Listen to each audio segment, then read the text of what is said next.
one after another, are busy, busy, busy. Actually, we would love a quiet port, but they're all busy. Can you imagine this? The lineup, the preparation team have been there. The ship is not just a quiet event, it's actually more like a circus coming to town. There's a party atmosphere building, expectation, kids have been told, we've been in the schools telling them, we've been to the mayor's office, customs, everyone's waiting for the ship to come with many different nationalities, lots of kids on board, programs, bookshop. They've heard all this, now they're expecting. We're at sea, having a little rest.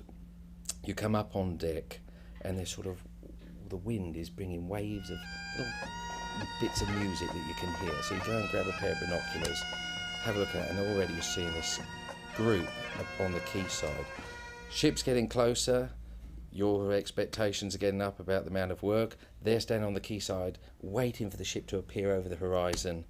And then you come in, and then there's a large group on the quayside, all the smells of whatever they've got there. Sometimes there's molasses being shipped out. You've got bongos going, or you've got bagpipes playing, or you've got someone with a trumpet. People may have their national costumes on the quayside with banners of welcome, etc. There's our people, they've got instruments, there's flags going from the side of the ship representing all the different nationalities. All very, very exciting. Within a few hours of the ship being there, then we have the official opening. And you've got ambassadors, you've got government officials, you've got local leaders of the community. At the same time, you've got a swell on the quayside because the crowds are there. They're wanting to come up, but we actually ask them to wait till after the official opening. And then we're off. The ship's open, everyone comes up the gangway. Many of the days that we'll be in the port, you'll have queues from 10 in the morning till about 6 in the evening. During that time, you can have all the local vendors. They've got to hear that the ship is in town, so they're selling their wares.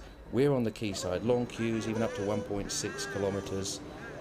We've got drama, we've got puppets, we've got juggling. There's many things happening. Meanwhile, on the ship, our main lounge is full of either children for a school visit or people throwing through for a gospel presentation. So there you are trying to handle this 1.6 kilometre of people. Then all of a sudden, 3 or 4 more schools turn up. 1 or 2 haven't even announced. It's wonderful. It's a lovely problem to have so many people all wanting to come to the ship. I still remember in Taiwan, 24,000 people in one day.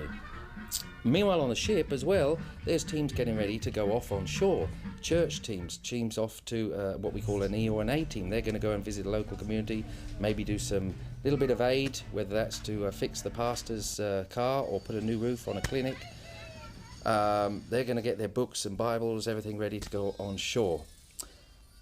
The difficulty is, while all that's going on, our book exhibition has become more of a spaghetti because people take a book from here, a book from there, and by the end of the day, it is a disaster in the book ex in terms of how it looks. But we have beautiful photos at times of people walking down the gangway with armfuls of books that they just could not get at the prices that they can afford. And I remember being in a number of ports, but more recently I was in South Africa and I met Pastor Peter. Pastor Peter had just a few books for his library. Actually, his church was made out of 4 20-foot containers. And I said to Pastor Peter, you come to the ship.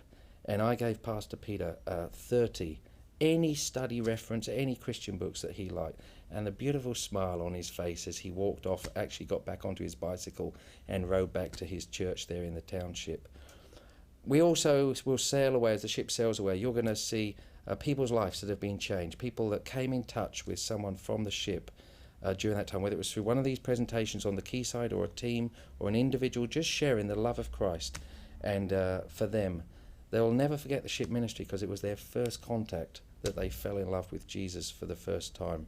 As well as we leave, for there is sadness from the ship's side because we've made many great relationships and we've helped the church. Some places we go, the church is having a hard time, and just to come alongside and to let them know they're not alone. There is a whole group of people out there. We represent just the church worldwide, and just to let them know we're praying, we're encouraging them on from the sidelines, like the great cloud of witnesses says in Hebrews, clapping them in. Yeah, many ports are like that. Wonderful, lovely.